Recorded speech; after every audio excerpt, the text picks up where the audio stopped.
Thank you very much. Yes, the forest fires are raging, and it is not just Aberdare. In fact, the Mau Forest Conservancy is the hardest hit. The situation is dire, and we are engaging emergency support towards combating of forest fires through the drought interventions that are happening within the Ministry of ASALS and East Africa.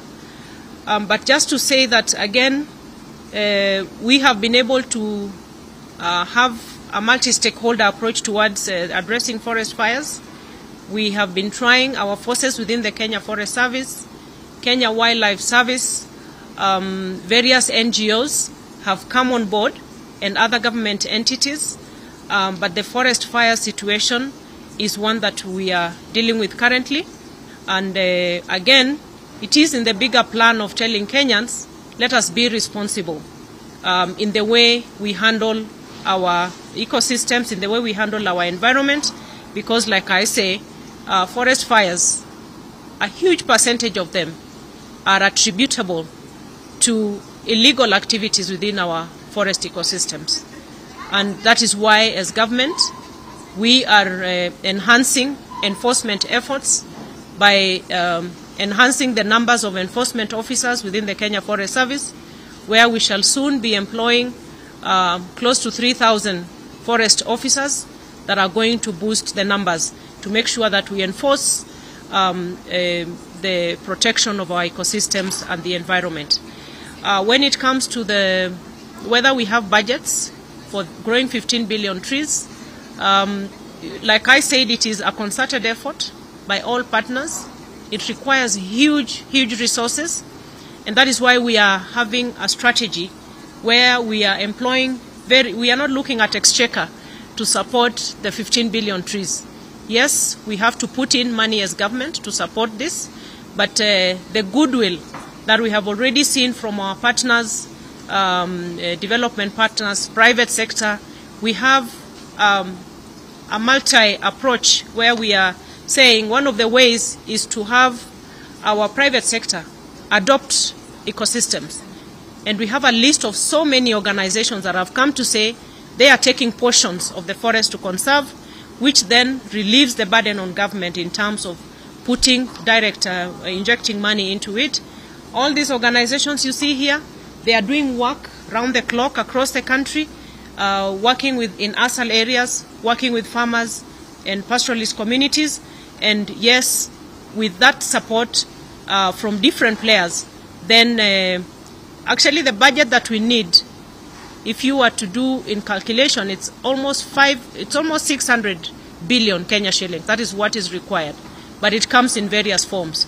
Not that we have money lying in treasury to plant 15 billion trees. So that is why we need to hold hands with everybody to make sure that we realize this. Thank you.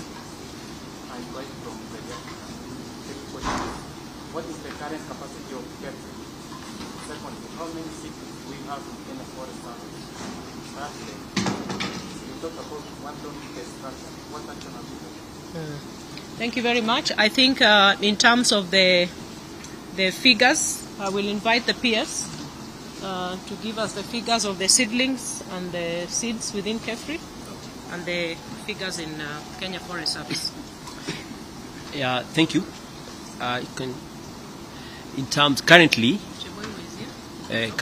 we have 66 million seedlings, but in this current year we are promulgating 500 million seedlings in readiness for the next season. In terms of seeds, we have a stock of 1.5 billion seeds. Yes.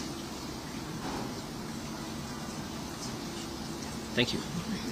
So thank you so much. In terms of what we are doing to make sure that our forces are working around the clock. But one of the challenges we are facing is the low levels of staffing of enforcement officers. And that's why I say that the other immediate action we are taking is to make sure that we up our levels of enforcement staff within Kenya Forest Service. But as it is right now, we are taking action. Yesterday we had a meeting of various stakeholders at the DCI headquarters, where we actually had an open court of people arrested, arraigned, and action taken on them. And we were banning a consignment of 13.5 tons of trafficked sandalwood. So that is one of the activities that is going on. And it again requires the effort of everybody. That one activity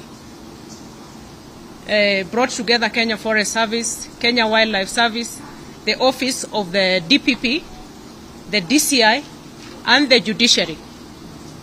And that is the effort, that is the direction we are taking. That this cannot be done just by the ministry alone.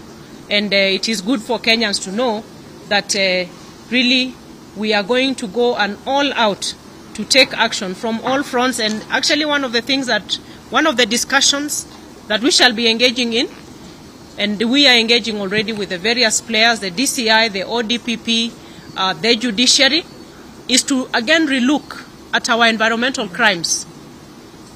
How deterrent are they?